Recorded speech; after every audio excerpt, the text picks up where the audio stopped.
क्योंकि हमारे यहाँ ये तो है नहीं कि एक को छोड़ो दूसरे को पकड़ो, दूसरे को छोड़ो तीसरे को पकड़ो। हमारे समाज में ये तो है ही नहीं। आज से अगर मैंने जब ये एस्ट्रोलॉजी शुरू करी थी 1990 में, तो मैं आपको सच बताऊं, डर लगता था। I am using this word, डर लगता था। सामने लेडी बैठी हैं, इससे ये पूछ लें कि आपका कहीं डाइवोर्स तो नहीं।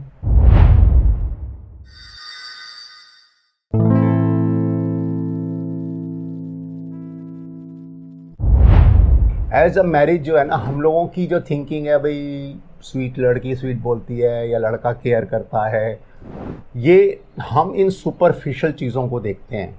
और प्रॉब्लम क्या होती है कि ये जो सुपरफिशियल चीज़ें हैं ये हम एडॉप्ट करते हैं।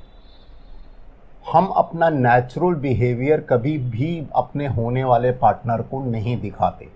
करेक्ट। लड़के को शादी से पहले चाइनीज़ पसंद नहीं है, लेकिन वो लड़की के लिए चुपचाप जाके चाइनीज़ खा लेगा, लेकिन शादी के बाद वो इस चीज़ को रेजिस्ट करेगा। अगर हम नेचुरल रहें, नेचुरल मीन्स जो हम हैं वही अपने आप को प्रोजेक्ट करें। ये बात समझ गए आप? शादी से पहले भी, शादी से पहले भी, ये अभी शादी से पहले की बातें होनी है, बाद की तो बाद में देखी जाएंगी। शादी से पहले जो हम हैं हम उसी चीज़ को प्रोजेक्ट करें। हम अपनी सैलरीज के बारे में झूठ बोलते हैं, हम अपनी नेचर्स के बारे में झूठ बोलते हैं। मतलब अगर आप देखो तो बिफोर मैरिज, मैं माफ़ी चाहूँगा लेकिन कम से कम नहीं तो हम 90% झूठ होता है और 10% सच होता है। लेकिन ये भी तो हम झूठ इसलिए बोलते हैं ताकि जो दूसरा बंदा हमें पसंद करने लग जाए। Correct, but that is a temporary factor. You are absolutely right, आप बिल्कुल ठीक बोल रहे हैं। That is a temporary factor, that is not a. और इसीलिए जब टेम्परेरी फैक्टर परमानेंट फैक्टर बनता है तो तकलीफ होती है।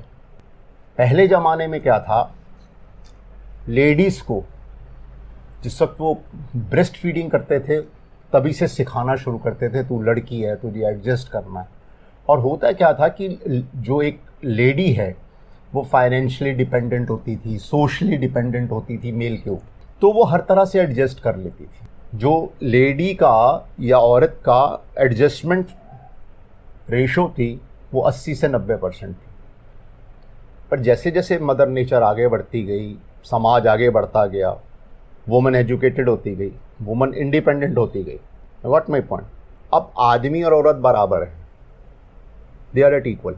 अगर वो MBA है तो वो भी MBA है, अगर वो 50,000 कमा रहा है तो वो भी 50,000 कमा रही है, वो 2 लाख कमा रहा है तो वो 2 लाख कमा रही है। तो अब वो जो पैरामीटर्स हैं वो चेंज हो गए। पैरामीटर्स हमने चेंज कर लिए, इसको नहीं बदला। हर चीज़ के साथ हमें पैरामीटर्स को बदलना पड़ता है। तो marriage basically it is a sacrifice और a compromise, not only between the two people but the two families. हाँ, अगर आप हस्बैंड वाइफ अकेले रहते हैं, no problem, no problem, then it is between the two people. लेकिन problem ये है जो हमारे तार जुड़े हुए हैं इंटरनेट के, लड़के के अपने पेरेंट्स के साथ, लड़की के अपने पेरेंट्स के साथ, वो तो रहते ही रहते हैं।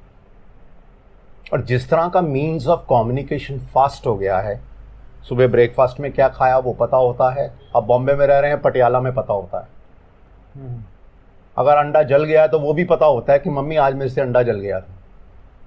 तो ये हमारे मीन्स ऑफ कम्युनिकेशन इतने फास्ट हो गए हैं। तो आप माने या ना माने, जो एक तरह की इंटरफेरेंस होती है ना, फैमिली इंटरफेरेंस, वो रिलेशंस को ज़्यादा ख़राब करती है मैरिज में। अगर मैरिज करने से पहले मेरे हिसाब से तो लड़का लड़की की काउंसलिंग तो करनी ही चाहिए, लेकिन साथ में उनकी फैमिली या पेरेंट्स की, सिबलिंग्स की, उनकी काउंसलिंग करनी चाहिए। और सबसे बड़ी बात है, यहाँ पे एक इंसान भी अगर झूठ बोलेगा तो वो रिलेशन ख़राब हो जाएगा। हम इसको कहते हैं प्रोजेक्ट करना। जो मैं नहीं हूँ वो प्रोजेक्ट कर रहा हूँ। मेरी बात समझे? आया मैं स्कूटर पे हूँ, बता रहा हूँ मैं गाड़ी पे आया हूँ। चलता मैं इकोनॉमी क्लास से हूँ, बोलता हूँ मैं बिजनेस क्लास से ट्रेवल करता हूँ। प्रोजेक्ट करना, अपने आप को बड़ा दिखाना 70 mm की स्क्रीन। अगर ये चीज़ यहाँ से यहाँ पे ख़त्म हो जाए इंडिया में, तो मेरे ख्याल से बहुत सी चीज़ें जो है ना वहाँ पे, जो marriage as a concept, marriage as a institution successful हो जाए। बट फैक्ट रिमेन्स कि मेरी 35 ईयर्स के आसपास की स्टडी के अंदर ये उल्टा हो रहा है। मतलब आज मेरे पास ऐसे ऐसे केसेस भी होंगे कि 2.5 महीने नहीं हुए, मैरिज हुए, and they plan to get separate. आप शादी से 2 साल पहले आपका जितना भी एसोसिएशन है, कोर्टशिप है, ठीक है, वो आपने कर ली। 2-2.5 साल कोर्टशिप में आपको कोई प्रॉब्लम नहीं आई और 2.5 महीने में एक प्रॉब्लम आ गई, बिकॉज आप एक ही छत के नीचे रहने लग गए, आप एक्सपोज हो गए। क्या है? और वो एक्सपोजर लड़का का भी है, वो एक्सपोजर लड़की का भी है। तो ट्रूथफुलनेस बहुत ही इंपॉर्टेंट है लॉन्ग तो टर्म। पहले मेरे हिसाब से मैरिज को हम पहले डिफाइन करें कि मैरिज के लिए आपको क्या क्या तैयारियां करनी है। और वो तैयारियां वो नहीं है कि जी आपने बैंकेट हॉल बुक कराना है, आपने डेकोरेशन करानी है, आपने कितने शादी हुए। मैरिज में जो ये आपकी साइकोलॉजी है, उसके अंदर आपको क्या क्या चेंजेस लाने हैं। तो पहले हमको मैरिज के बारे में समझना पड़ेगा और फिर मैरिज करनी चाहिए। जबकि हमारे इंडियन कॉन्टिनेंट में ऐसा नहीं होता। हम सिर्फ शादी करते हैं, हाँ लड़की अच्छी है, देख कितना अच्छा चलती है, कितनी देखने में सुंदर लगती है, लड़का देख कितना अच्छा कमाता है, गवर्नमेंट जॉब है। हमारे कॉन्सेप्ट्स ही हैं। हमारे आज भी जो कॉन्सेप्ट्स हैं वो मटेरियलिज्म पे ज़्यादा हैं, हैप्पीनेस पे नहीं है। मैरिज के अंदर जो सबसे बड़ी चीज़ है, सबसे बड़ी चीज़ वो है हैप्पीनेस। और हैप्पीनेस के लिए हमें उतने पैसे की ज़रूरत नहीं है जितना हम सोचते हैं। प्रॉब्लम ये है कि लोग बोल नहीं पा रहे हैं, हमारे ऊपर जो सामाजिक प्रेशर है, और उसी कारण से क्या होता है कि marriage as a institution fail होती चली जा रही है। तो डॉक्टर साहब, समाज को तो जैसे अपन कंट्रोल नहीं कर सकते, लेकिन अपन इंडिविजुअल लेवल पे तो देखो, समाज को कंट्रोल करने की ज़रूरत ही नहीं है। अगर हर आदमी खुद को कंट्रोल कर लेगा तो समाज अपने आप कंट्रोल हो गया। सबसे बड़ी बात यह है कि मैरिज के बाद कुछ लिमिटेशंस आ जाती हैं। वो लिमिटेशंस दोनों तरफ होती हैं, लड़के की तरफ भी होती हैं, लड़की की तरफ भी होती हैं, और उससे ज़्यादा कह रहा हूँ, लड़के के पेरेंट्स की तरफ होती हैं, लड़की के पेरेंट्स की तरफ। प्रॉब्लम हमेशा तब आई है जब उन लिमिटेशंस को हम क्रॉस करते हैं। मैरिज से पहले जो तैयारी है ना, वो सबसे इम्पोर्टेंट। अब तैयारी क्या तैयारी होनी चाहिए? Obviously that's a next question. तैयारी ये है कि आप अपने होने वाले पार्टनर से कुछ मत छुपाओ, चाहे वो आपके खुद के बारे में, चाहे वो आपकी फैमिली के बारे में। अगर आप आज इस डर से कि लड़का मना कर देगा, लड़की मना कर देगी, इस डर से कुछ चीज़ों को हाइड करते हो, तो आज नहीं तो कल सामने आ ही जाती हैं, एक्सपोज हो ही जाती हैं, और वो आपकी अनहैप्पीनेस का मेन कारण बनती है। आज भी हमारे समाज में जो थॉट्स चल रही हैं, जो मेल थॉट चलती है, मेरे दादाजी ने मेरी दादी जी को ऐसे रखा, मेरे फादर ने मेरी मम्मी को ऐसे रखा, तो मैं भी अपनी वाइफ को ऐसे रखूँगा। That's not possible. Times have changed. आपको आपका पार्टनर को आज के संदर्भ में, आज के कॉन्टेस्ट में देखना पड़ेगा। सॉरी, मैं थोड़ा सा लंबी बात कर रहा हूँ। मैरिज जो है, क्योंकि मैरिज से पहले की अगर आपने तैयारी सही कर ली ना, तो फिर, क्योंकि हमारे यहाँ ये तो है नहीं कि एक को छोड़ो दूसरे को पकड़ो, दूसरे को छोड़ो तीसरे को पकड़ो। हमारे समाज में ये तो है ही नहीं।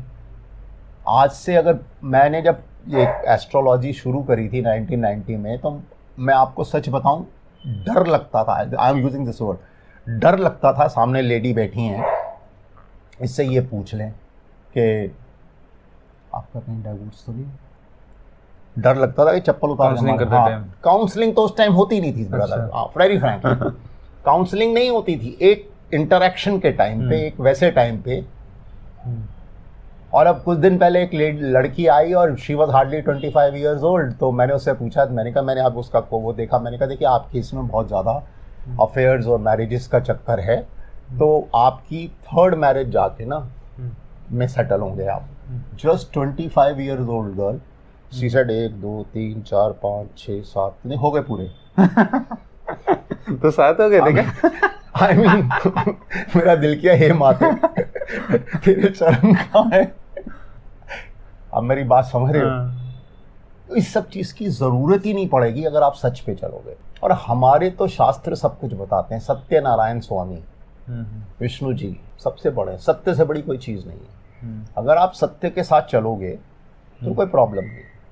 अब मैरिज से पहले की जो तैयारी है वो तैयारी खाली वो नहीं है कि जी आपका, आप मेरी बात समझे, आपने बैंकेट हॉल और आपने कितने बाराती है, वो तैयारी ये है कि थोड़ी सी जो है ना दोनों फैमिलीज को इस चीज़ को समझना पड़ेगा कि हमारे घर में जो एक बाहर से इंसान आ रहा है, चाहे वो बहू है और चाहे वो जवाई है, उसकी नेचर क्या है और उसके अकॉर्डिंग थोड़ा थोड़ा हमको हो सकता है एडजस्ट करना पड़ेगा। पहले तो कॉन्सेप्ट ये था भाई बहू आ रही है वही एडजस्ट करेगी, पहले सिंपल कॉन्सेप्ट भाई बहू ने एडजस्ट करना है बाकी थोड़ी एडजस्ट करेंगे। बट आज वो टाइम नहीं है। अगर आज, क्योंकि किसी का एक बच्चा है, किसी के 2 बच्चे, और पेरेंट्स हमेशा यही चाहते हैं कि मेरे बच्चे खुश रहें शादी के बाद, तो उसके लिए आपको अपनी कुछ हो सकता है हैबिट्स को मॉडिफाई करना पड़े और कुछ कंप्रोमाइज़ करना पड़े। तभी मैंने स्टार्टिंग में ही कहा marriage is nothing but a compromise, it is basically a compromise. और कंप्रोमाइज़ के अंदर कुछ चीज़ें आपको सेक्रीफाइस करनी पड़ती हैं। अगर आप सुबह उठ के 4:30 बजे 5 बजे जो भी आप है वो उठ के एक चाय पीते हैं, और आपकी बहू क्योंकि वो जॉब कर रही है वो उठेगी 8 बजे के करीब या 7:30 बजे के करीब, हाउ कुड यू एक्सपेक्ट कि she will get up at 5 and give you a cup of T, ससुर जी ये लो, सासू जी ये लो। जब वो नहीं थी तब भी तो कोई बनाता था ना। वो वाली बात है। जो पुराने ढर्रे हैं, I am using this word, जो पुराने कॉन्सेप्ट्स हैं उनको चेंज करना पड़ेगा। मैरिज तभी सक्सेसफुल होती है। और मैरिज लोगों के दिमाग में ये है it is between the 2 people, no it is between the 2 families. तो मैरिज से पहले की जो तैयारी की बात कर रहा था मैं, वो तैयारी ऐसे होनी चाहिए कि जैसे मेंटली, और इसमें ऑनेस्टी की बहुत ज़रूरत है, फैमिली उस पर्सन को एक्सेप्ट करे जो आ रहा है, दोनों साइड की। अगर आप ये चीज़ हो जाती है तो मैरिज जैसी कोई बढ़िया ब्यूटीफुल चीज़ है ही नहीं।